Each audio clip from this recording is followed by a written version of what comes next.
There's been a backlash in regional areas over the federal government's decision not to reveal which foreign companies are buying farmland.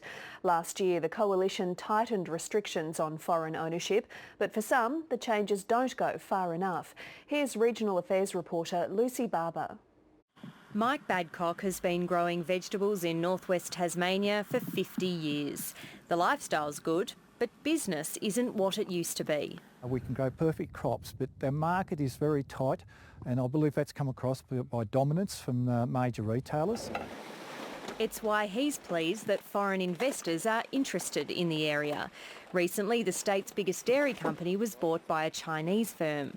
It allows us to open up markets that are probably not available to us any other way. Not everyone shares that view. I'm an Australian, this is my country, this is our land, our nation. Anyone that calls themselves Australian belongs to live in a country they own. David Pascoe thinks foreign ownership could cripple rural communities. Right now the new model is that foreign companies and countries buy our land, then they grow the food, they ship it out to their own countries, which is called paddock to plate, and there's no tax paid in the Australian system whatsoever. There is something these men do agree on. They want to know which foreign companies own Australian farms. Otherwise, rumours start up, and rumours always tend to be a lot worse than what it really is.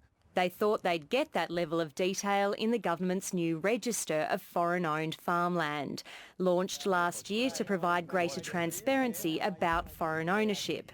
But the information won't be made public. Instead, the tax office will release occasional summaries. It says it has to protect the privacy of investors.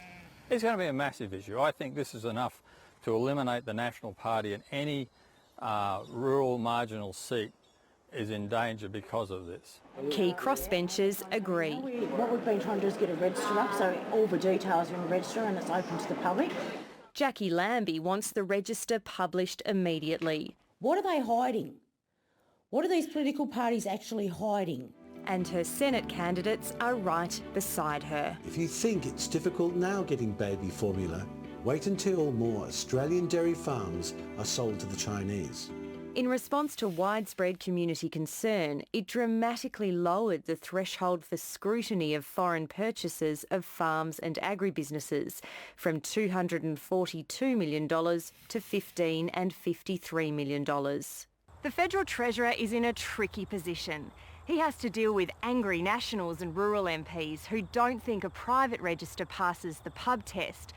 But he's also trying to prove that Australia is open for business. Farmers hope the government gets the balance right. Lucy Barber, ABC News, Canberra.